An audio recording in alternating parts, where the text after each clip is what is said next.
it's Mr. Hoff here with Classical Composers, and in today's video lesson, we're going to learn how to open our trumpet case.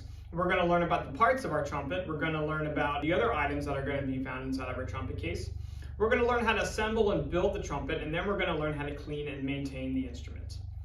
This is going to correspond with lessons 2, 3, 4, and 5 in the pre-method book. So let's go ahead and get into it. So on the floor right here we have our trumpet case, and this is a hard case, meaning that it's made out of harder plastic material.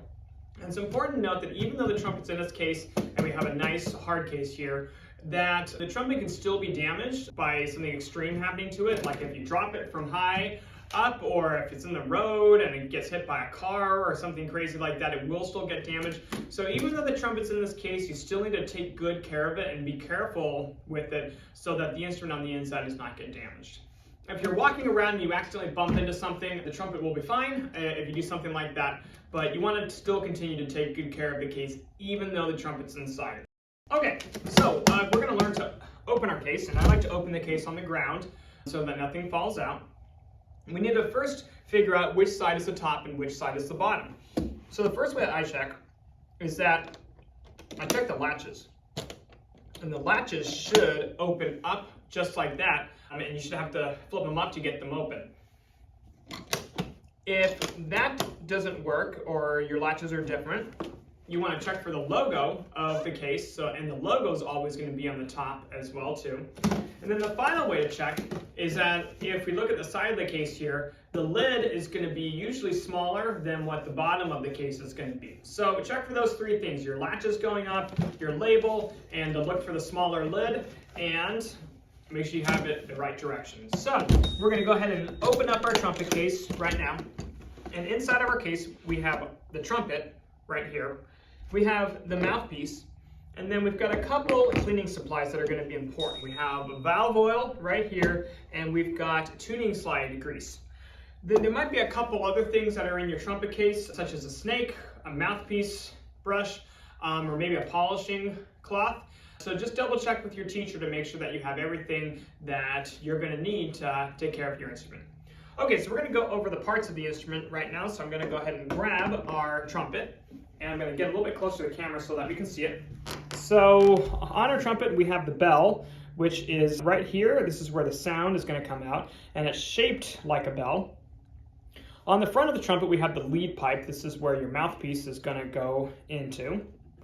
We have our 3 valves, and the first valve is going to be the one that's closest to the lead pipe. So first valve, second valve in the middle, and then our third valve is going to be the one that's closest to the bell.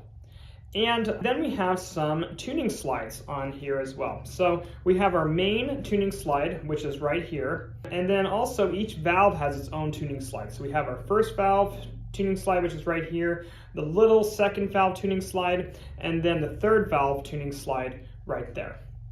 On the first valve, you have your thumb trigger right there.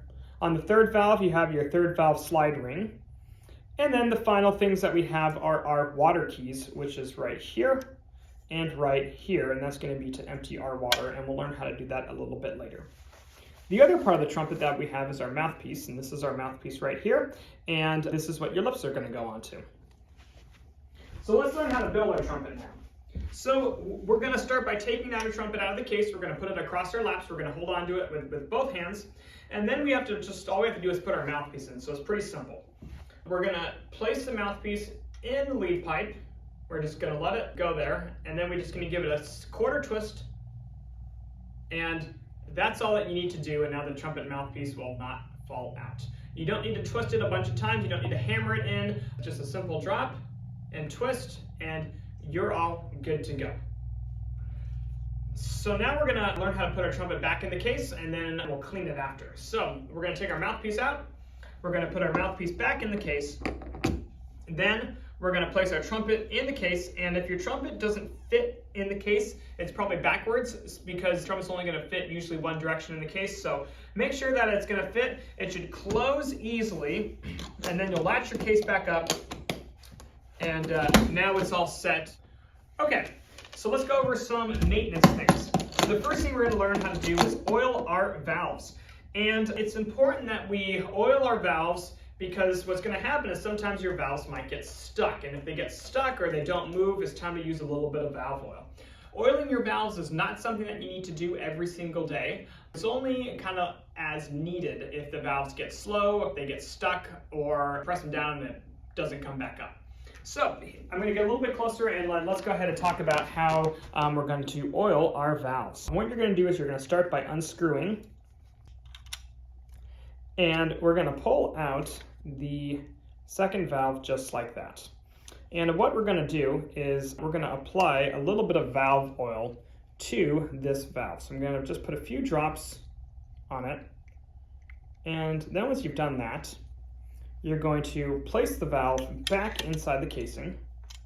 And then you're going to turn it to the right until it clicks right there. So now it's clicked, and that means that it's going to be in the right spot. Make sure that you find that click. We're going to then screw the valve back in, and then we're gonna press it down a few times to spread the oil around, and your valve should move a lot easier now. And then you can repeat the process with the rest of the valves. The next thing we're gonna learn how to do is we're gonna learn how to empty our water key.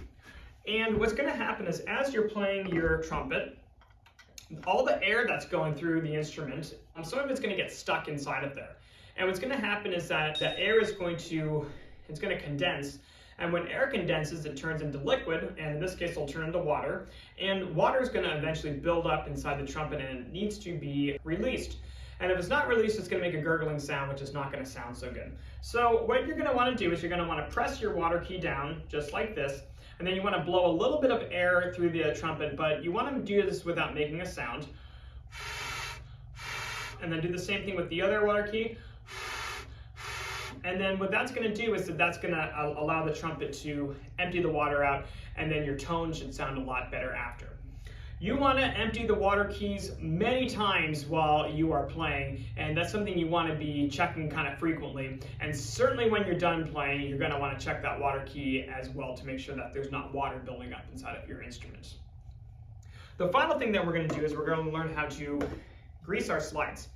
And this is another thing that needs to be done only a few times and only as needed. So what we're going to do here is we're going to do this with the main tuning slide. So we're going to go ahead and pull our main tuning slide out. So there we go. And then what we're going to do is we're going to take a little bit of this slide cream right here, and we're just going to place it on our pointer finger, and then we're going to spread it to our thumb, and we're going to spread it around both sides of the tuning slide. So just like this, and we're just going to spread it around so we get a nice layer of the slide cream. Okay, so we're all set here. And now we're going to go ahead and place this back in our trumpet. So what we're going to do is we're going to start by only putting in one side of our slide. So it'll be just like this. We're just going to put it in there, and we're going to go ahead and spread that slide cream around. And we're going to do the same thing for this side. And now once we've done that, we're going to go ahead and put the whole tuning slide back in. There we go. And now this tuning slide should move a lot easier, and you'll be able to adjust it. Using the cream for your tuning slide and greasing your tuning slide is something that only needs to be done every so often, and it's only if your slides get stuck. So it's definitely not an everyday thing. So make sure that you memorize how to build the trumpet, you've memorized how to put the mouthpiece on, you've memorized how to oil the valves and how to grease the slides, because taking care of the instrument will make the instrument last longer and it'll work much better for you.